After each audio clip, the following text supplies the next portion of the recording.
Hi everyone, it's me, Christine, checking in here in Clayton, North Carolina. We're in Johnston County, actually, where I live. I'm currently at the First Street Tavern here on First Street. We will be hosting an event out here on Monday, 9/11, from 5 to 9 p.m. And what I want to tell you right now is a story.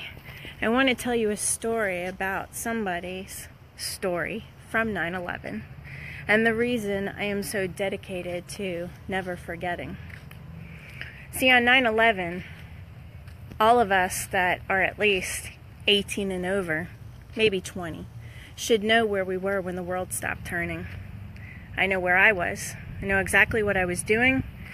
I know exactly every moment, second of that day, of that week, everything that was going on. So I want you to think for a second, where were you when the world stopped turning? On that specific day, there was a firefighter named Stephen Siller.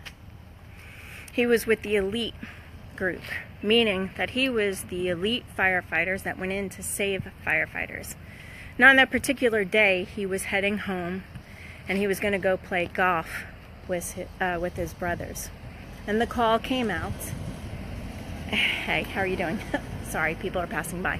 The call came out and he called his wife and he told his wife to tell his brothers that he would meet them at the golf course later that day. He got in his truck, he drove to his station, he picked up his, at that time, 60 pounds of gear, put it in the back of his truck, and drove to the Brooklyn Battery Tunnel.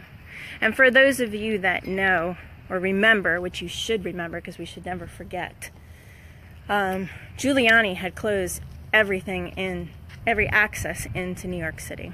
So the tunnel was closed at the time. So in good New York fashion, he put his keys on the dashboard, he put his 60 pounds of gear on, and then he ran 2 miles. And I'm telling you, it's 1 mile uphill, or downhill first, excuse me, then 1 mile uphill. And then he ran almost another 1.2 miles before he signed in at Tower 2. With 60 pounds of gear on, think about it. If you haven't done it yet or you have no knowledge of anything like this, that's a lot. 3.5 miles before he even signed into Tower 2. With his guys, they went into Tower 2. And as you all know, Tower 2 collapsed. Those men were never found again. The Siller family wanted to do good in his name. And how I came to know this extraordinary group of people. I was working at a restaurant a couple years ago, and when I came around the corner, I heard all these men talking, and I knew right away they were from Staten Island. And I saw all the fire stuff that they had, and I asked what they were doing here. Were they here for in-service training? And the reason I use those terms is because I'm a former police officer for the city of Raleigh, so there are certain terms that us non-civilians use towards each other. And they said no, they were here for the Tunnels to Towers race. I knew nothing of this. So the next day they invited me out. I came out to the PNC Arena where they were hosting the annual Tunnels to Towers race here in Raleigh, North Carolina.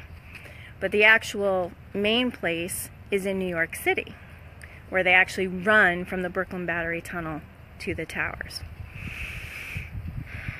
I was so overwhelmed